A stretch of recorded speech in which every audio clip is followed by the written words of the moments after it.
Hello, and today I wanted to continue the same kind of theme as I've been doing, and today is more concentrating on inside-outside, or the interior and the exterior. And so we have a roadmap on how to get from here to there, but we haven't learned how to read it. The language isn't even apparent to us. If we knew it was there, we'd read it in a minute. It's one of those mysteries hiding in plain sight. In practice, it's said that nothing is hidden.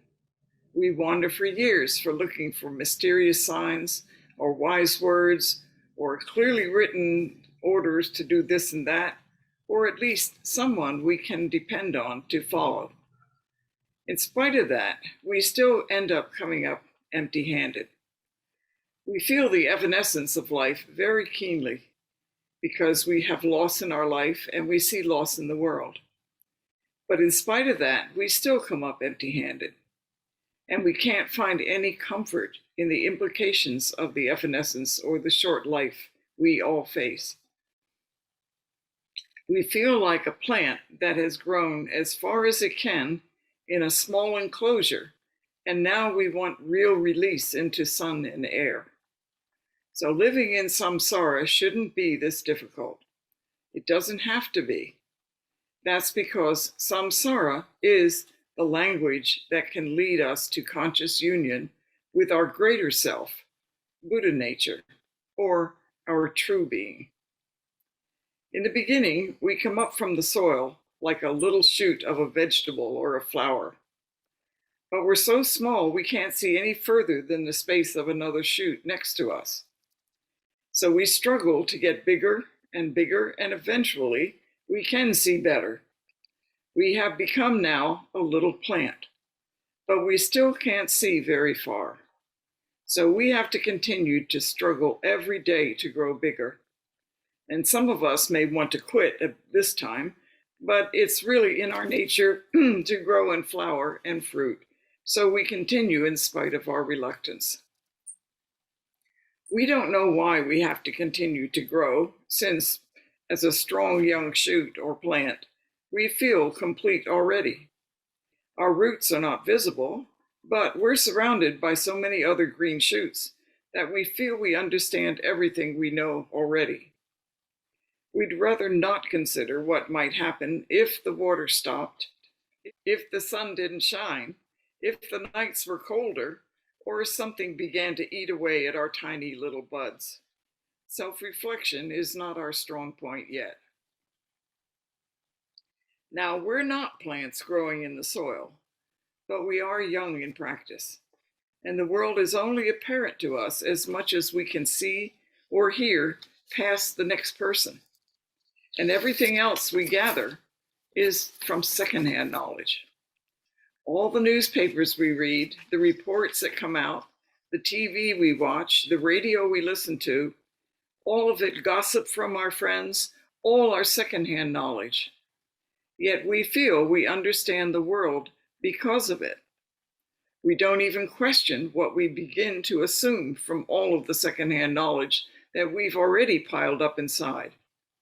In fact, we're not even aware of it until some event in our lives makes us question what we do know. Things like war, suffering, illness, tragedy, and other happenings, first or secondhand knowledge, finally gets through to us through our defenses and makes us self-reflective in spite of our wish to remain untouched. Even our beloved sutras, our wise words from people of knowledge with credentials, all are secondhand knowledge. They cannot be taken as truth, only as a finger pointing to the moon. If we only revere knowledge that we did not discover for ourselves, we will die like a plant parched in a hard ground without water. Suzuki Roshi said, "We mistake a picture of the cake for the real cake." Fortunately for us, there are experiences that keep us anchored to reality, like our five senses and the experience of love. If you turn your back on secondhand knowledge, especially superficial and frivolous knowledge, and face instead the fearsome being at the gate of interior, where real experiences lie, the interior with all its riches can be yours. To stand on the ground of even one understood truth gathered by direct knowledge from the interior raises such confidence in us that a fierce determination arises before we even realize it. You are now ready for more. The hidden in plain sight language must be learned to help the journey inward. The whole world we see and hear is not meant to lead us in circles of confusion, because we can learn the language of the interior directly just by looking. It is freely available everywhere, because the exterior is you. The only way to learn from it is to become alert to your immediate moment after moment and become aware of what really happens rather than to react obliviously. We have to get out of our heads long enough to genuinely communicate with moment after moment. We will then be generously led by our true being carefully into our interior. We will always have someone by our side, that is, us, as we really are. All we have to do is to be consistent and alert and devoted to understanding the true nature of reality. If you look on the world as another party, separate and either friendly or unfriendly, the world will then look back at you in the same way. And obstacle after obstacle arises, each one saying, "Wake up." So, but we don't understand that when it happens usually, because it's easier to think obliviously than to pay attention. So we wander for a very long time in secondhand knowledge and imagination of the world, rather than stopping, looking, and letting thinking fall to the side long enough to get a glimmer of what is really going on. And you, as you don't know you, wanders alone and lost for so long because you just won't see you as you really are right in front of you. It takes a willingness to stand alone consciously, even in a Sangha, and see for yourself what you need to know. Even in a Sangha, you can't follow the crowd. You must make every step out of your own direct knowledge and move on a genuine ground of your own, every step. Aloneness is also a delusion, as there is no meaning to alone or not alone when we are one. Perhaps that's why one being is so powerful, because we experience both alone and not alone and are enriched by both. Look around wherever you are, because you have everything you need to wake up fully to your life. Look inside, look outside, stop thinking so much, stop talking so much, listen more, and allow the genuine being that you are to come out and live your real life. Inside, outside, small mind, big mind. We don't need such special words to say, you as you are, because that itself is enough. Thank you. Questions?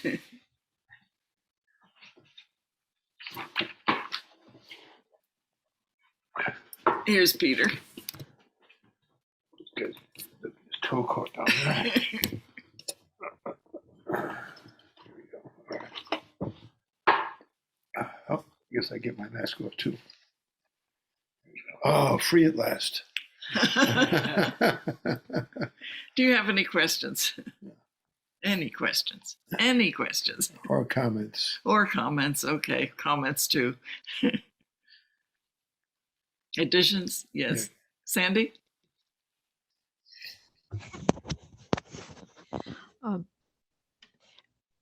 What you had mentioned something about words, and when I first came to the Zendo, I remember how surprised I was that you two um, didn't talk that much. You know, you answered questions when asked, but you didn't join in on any just everyday chatter and that type of thing. And I remember being nervous at one time and chattering on, and you two were quiet, and it kind of made me feel uncomfortable. But as the years have gone by, I realized that there is no real room for chatter. Uh, that it's it's just something to fill space, and if we're quiet, um, it allows us to experience the moment. Where if we're chattering away, we're escaping again. Um, but it's not that there's no place for speech, but that as the years go by, I see uh, the relevance and the reward for uh, learning to enjoy quiet. And so that's my comment. I didn't have a question per se. No, that's a good comment, Sandy. And I'd just like to add that silence itself or quietness itself is another language. It's just a language that is not used very much in modern world. Right. That's true. Very much in the modern world. Yeah, but there's a lot to be learned in silence, and if people learn how to use silence correctly, you know, not to just throw it around when you don't want to answer something or you don't want to relate to somebody, that's different. You know, it's the same thing. We can use anything in a self-centered way, but even silence we can use that way. But silence is a weapon of its own in communication, in real communication, and touching people very deeply when we come in contact with someone who understands silence. And so our teachers, you know, knew when they would speak to us, it meant something. And when they were silent, it also meant something. It wasn't a reaction of any kind. It was actually part of the language. So it's like music, you know, you have moments of noise and you have not noise, excuse me. You have moments of melody and sound, and you also have moments of silence as part of that whole language. And it's true also in painting. And if you look, it's true everywhere. Yeah, Mozart said that silence is the most powerful effect in music. Yeah, so even in painting, it's also, and especially in sumie and things like that, you know, silence in the picture is meant to evoke language, not just a space that's there with nothing in it. So anyway, I think most Americans haven't learned in some way that silence can be very potent, you know, not just as a weapon against somebody, but as a means of communication to somebody in a much deeper level than just words. So sesshin is a perfect opportunity for people to learn how quiet can reach people much deeper. Right. I was also going to say that now when I look back at those times when you were silent when I was talking, I can see it more as you really were listening to me. Yeah, well, that's what we try to do all the time is listen. Because we don't always know when another person is actually listening to us. But I made that connection with you, that I realized that you were there and you were genuinely listening to what I was saying.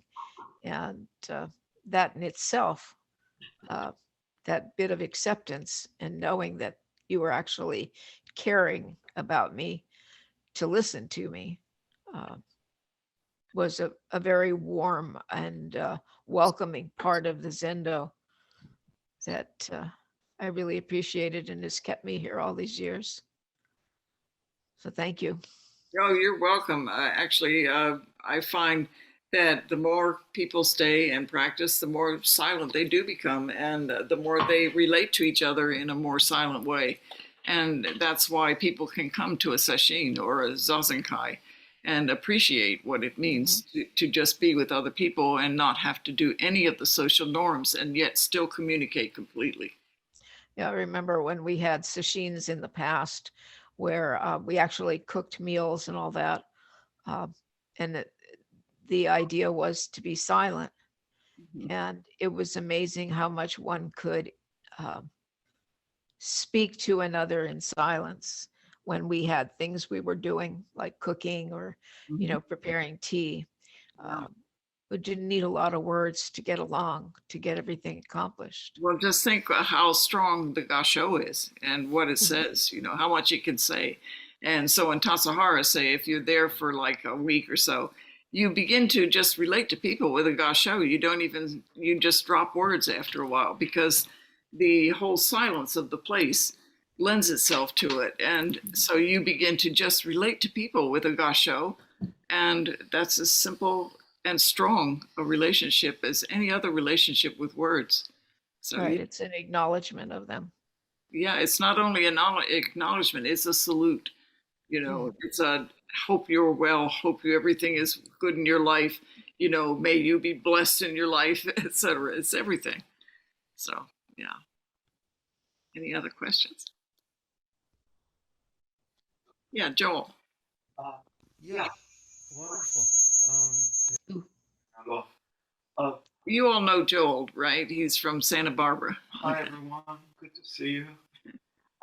Yeah, this is something actually I really appreciate what Sandy brought up, and it raises a question which I've had all along, which is like no extra speech, no idle speech is one of the precepts.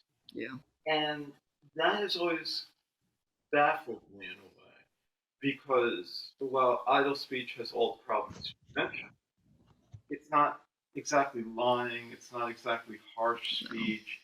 And so I can see, so it's confusing. I've never quite understood why that fits into the precept.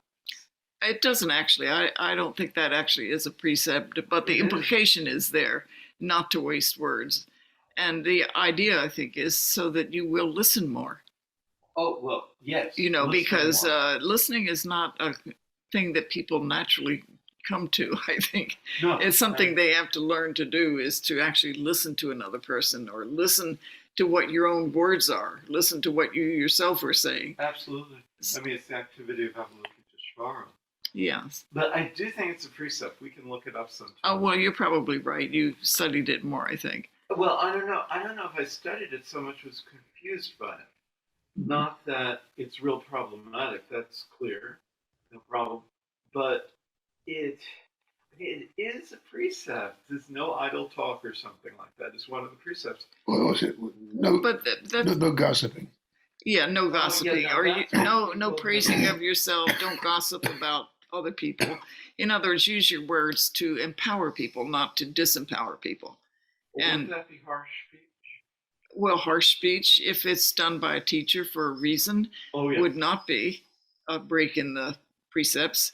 Yeah. But it depends. It's like you can't live your life always by a do or a don't. But at some point, you understand that words themselves have such power that you have to be very careful how you use them, Oh, yeah. because you can truly harm a person and not even realize it, and they will live with that harm for a long time. Oh, yeah. So that's part of the taking care of everybody else, is being very Oh. careful of your words.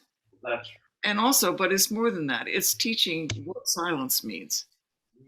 It's a teaching. The silence is a powerful language of its own. Oh, silence is amazing. I mean, Yeah. when you were talking to Cindy, I was thinking that session is some. I mean, I would go up to Berkeley, and I have a few hours where I could talk to people, and then session, and afterwards I had a few hours where I could talk to people again, and I got to know those people so intimately. I mean, That's the the truth. silence was incredible. Yeah. I mean, I might not know their names or what they did when they weren't sitting session, but I knew them. Yeah. In this very intimate way. Yeah. Partly through silence. And you make lifelong friendships That's right. on silence. You don't with words always. No. So words can truly mess up everything. Yes, But so that we is definitely true. we try to govern our words, not just to not hurt others, but also to learn ourselves what it means to live without words as the only thing between us and others. Yeah. And to learn that real communication involves listening, silence, and words, Yes. all together. All So, three. yeah, it's very hard to learn because until you go to a session and you feel, as you said, how intimate you can be with everyone without saying a single word, Right. with just a gasho between you. It's stunning, actually. It is stunning. Stunning. Yeah. And there's also body language.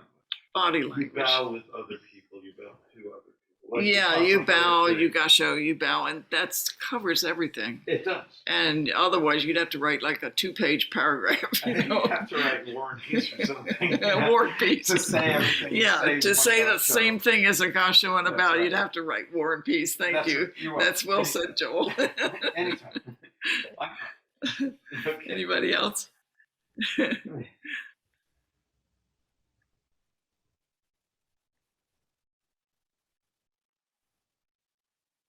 How do you keep it from getting too idealistic?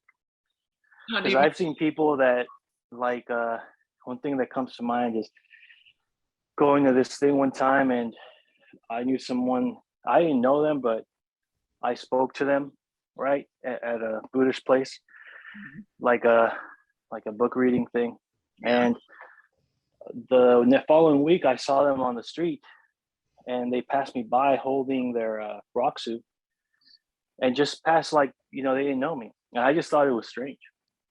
Well, that it's like anybody can distort what communication is with people, and people may have the best of intentions and still do silly things.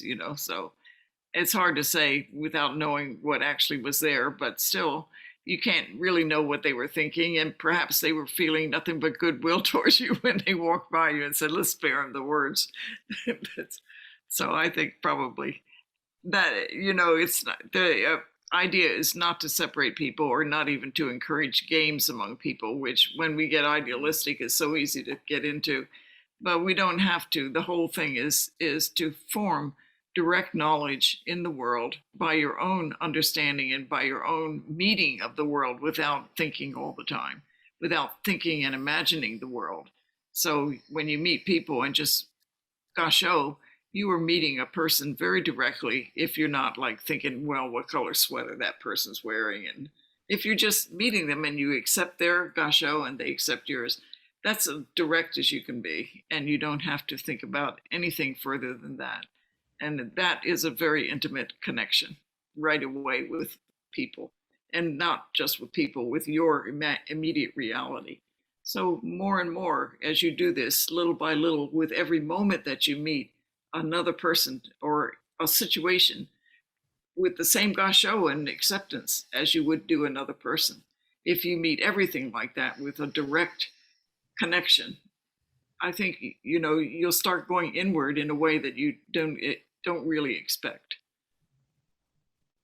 You will find that you're you as you are, your real you as you are, will lead you and be with you at every moment of the step when you're going into yourself. But you can do that by direct knowledge, moment to moment only. You can't do it like with a large panorama. Well, it's just the moment. Yeah, so the moment is always in your hands. The moment is always there for you to choose, direct or think it, direct or think it. If it's okay, one thing, just in terms of this story about running into someone that has a Raksu and they don't acknowledge you, remind me of something I've been thinking a lot, which is we have greed, hate, and delusion, or greed, hate, and ignorance. And more, I think that ignorance is where we hurt people the most, far the most. And we're just not there.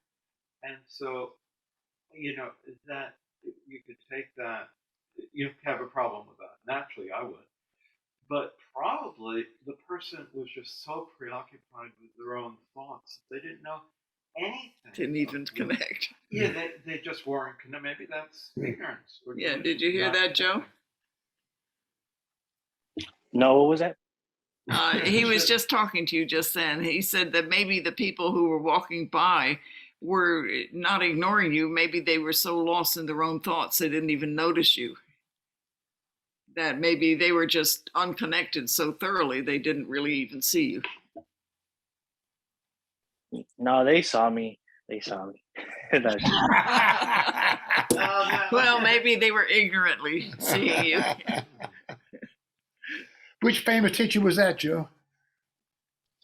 last night I knew you, tonight I don't. That sounds like a koan. Sounds like a relationship. Like a relationship. Short-term one, That's too. true. Well, that could also happen within a long-term Yeah, relationship. but most certainly. It's true. Anybody else? Questions? Sandy? We were talking about, or you were talking about greeting people, and if you greet someone and you immediately, hello, how are you, blah blah blah blah blah, you're just either escaping kind of the moment, or you're part of it is judgmental, part of it might be just something to take up time to greet them, and that's delusional. You're not really greeting the person, you're not really connecting. The silence is the connection, it seems, Yeah. when you really can genuinely connect. Well, the silence is where you can learn about what's going on too. When you say you meet another person and you immediately start talking, no silence, no space, and then you have a space. Do you feel nervous at that point? Do you feel defensive? Do you feel scared? You know, that's the point you can actually look at yourself for real and see what's going on. Then, if your immediate impulse is to throw more words out, then you understand words maybe much more intimately than you did before. So there's never a chance that you don't have the chance to go inward. And I was just curious, did anybody have any questions about experiencing the world directly, reality directly, as rather than imagining reality or gliding over the surface? Well, it's much more pleasant to experience the world directly and, let the delusional part go, or what we think we're seeing, and experience it for what it is. There's a big difference. Yes, Spencer, go ahead. I'm done. So I have a question. I've been working on direct experience, and in this world where there's so much media, social media, television, it's hard to discern reality sometimes from direct experience, from a memory, from the past, from the present, from the television, from Facebook. You start to say, oh, is this real? I'm connecting with people I haven't seen in 30 years on Facebook and thinking about them like people I saw a week ago.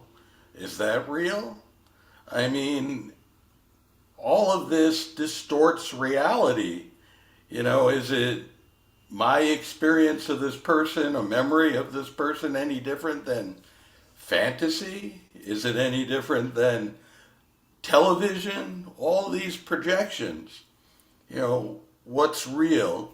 And then what's really real? How do I, be one with everything? It's really hard when all the social media basically is breaking every precept of craving, clinging, elevating, blaming. It's hitting all the bells, right? So, it's hard, and then you depersonalize, and all of these mental states, And then there's the reality, right? The five senses, what's going on in this second. That's all that's really happening, right? And so then you disassociate, like with Ukraine, and I start to look at, there's some really disturbing pictures come out of Ukraine. I saw some gentleman was killed trying to escape on his bike, and then I saw his bloody hands on the, and I said, this guy probably had a job a month ago. He was no different than I was, right?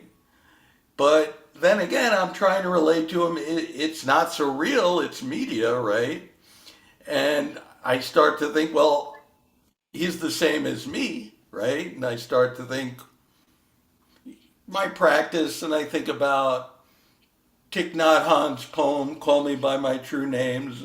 I'm like, oh, yes, I'm one with him. But am I one with the guy that gunned him down on the street? You So are. I'm very selective in my oneness, and I'm very, this is a very complicated world we live in, except when you're on the cushion, it simplifies things.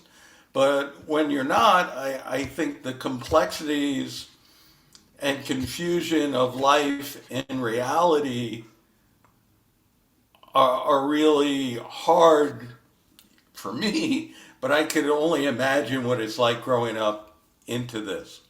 So, Just imagine that everything you're looking at in the world is like an example of self as you don't want to be. If you see really terrible images, you don't have to live with that.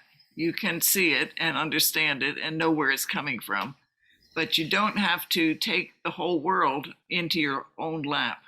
You have to take everything in your immediate life into your whole lap. You have to take everything as you are and meet every moment as your whole lap worth of responsibility. But you can't govern TV or media or any kind of social media because none of it is firsthand knowledge for you. Everything in it is going to be something that came from another source, from another source, from another source.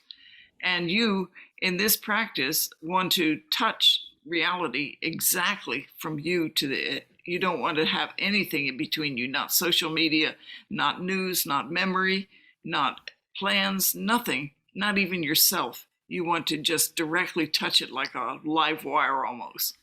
And you don't want to have anything in between you and it when you do it. And if you learn how to touch reality really directly all the time, not all the time, but enough that you feel a real connection with it and you can work with it. But if you want to do that, you have to drop a lot of other things. And one of them is believing the reality of social media and anything that has any connection to it, because everything in it is going to be secondhand to you. It's not going to be something you learned for yourself, right for yourself. But in your moment where you talk to someone, that's knowledge that you touch if you aren't imagining while you're talking to them. So you don't have to live your whole life on a cushion, and you don't have to live your whole life as if you're in a zendo. You do have to live your life, though, touching people directly and not putting something between you and them so that you never have this immediate electric touch with everything around you and a kind of communication that speaks on its own with you, with the whole world. So when I was talking earlier, and I guess it was last week or last talk, that the more silent you are, the more the world talks to you, because the world and you are not separate, and being one is not being one of something. It's that this is you. You're the perpetrator and the victim. You're the worst and the best. That's the point, is that the Dharma includes everything, and you can't sort out this part I like, this part I don't. You cannot say I like and I don't like.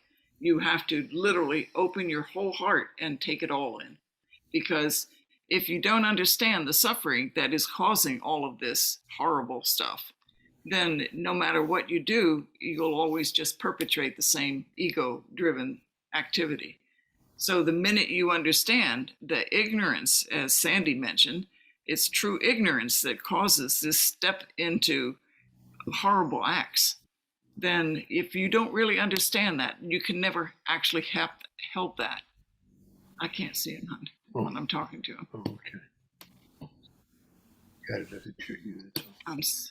Anyway, so my point is, it's really important to stand on your own ground always, not to stand on the ground of somebody else's ideas and thoughts, not to ever put another head upon your own head of understanding.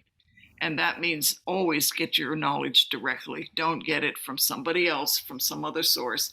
And maybe when you do understand that suffering that is causing all of this horror, then maybe we can start to help each other more. You know, for example, if somebody can do terrible acts, think how disconnected they are from their real being, how little touch they have with themselves as Buddha nature, how far into fantasy that is for them, and realize what an incredible loss that is in a human being. And the talk is that human beings, you know, you're so fortunate to be born as a human being because that's where you have the ability to step off the wheel of ignorance.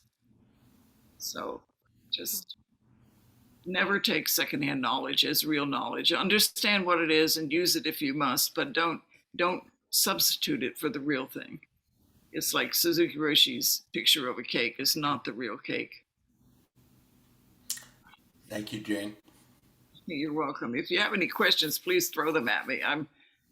What did you say, Chris? Oh, he's just saying he's reminding us that we have to do the full moon ceremony. Rachel. But Rachel has it. Oh, Rachel.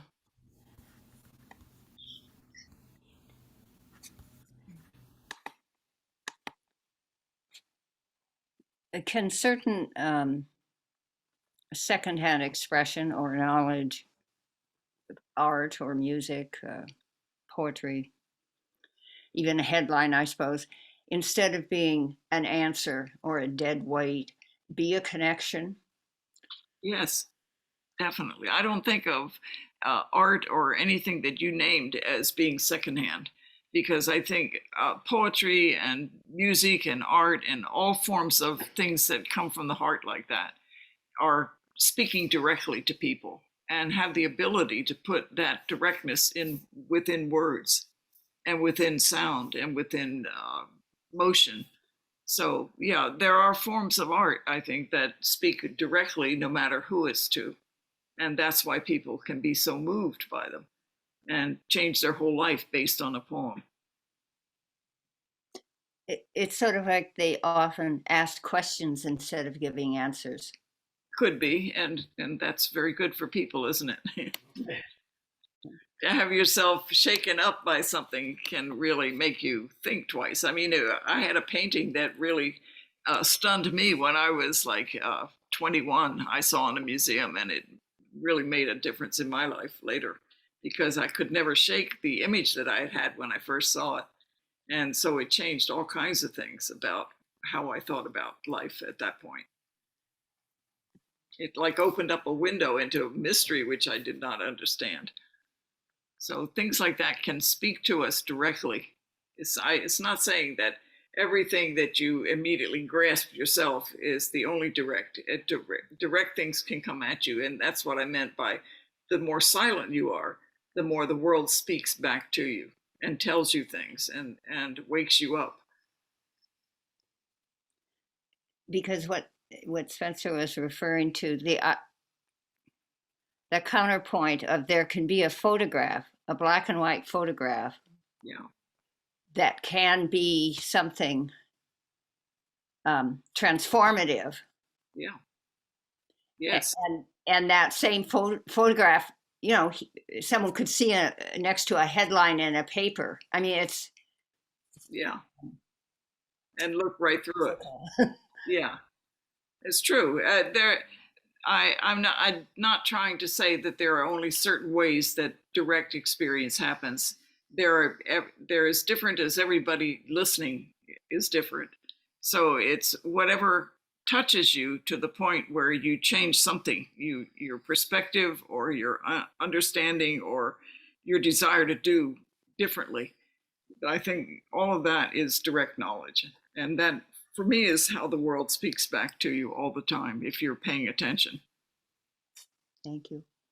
Okay, about time ceremony. Okay, so I guess If I could, just Yeah. quickly, what painting was it that had such an impact on you? I was 21 and I was walking with my family through the museum or art gallery, and I was left them and I was walking off by myself, and I came into a room where there was nobody in the room, and there was this painting on the wall by Andrew Wyeth. Oh, okay. And it was a picture of the window with the curtain blowing out, Oh, yeah. and a cup on the table, and just some beautiful drawing on the wall, and just that was it. And I don't know why I was stopped. Now, I do understand now, but I didn't when it literally stopped me in my tracks, and I stood there and looked at it and looked at it, and it wasn't because it was modern, because I was trying to be abstract at the time in Right, school. yeah. So I was just stunned by it, and I realized that painting can say a lot more than just nice pictures. Oh, yeah. And that was like the first time this opened up this idea of like, wow, the world is really mysterious. That's great. Yeah. Okay, let's go. Okay, everybody, we're ready for the full moon ceremony here.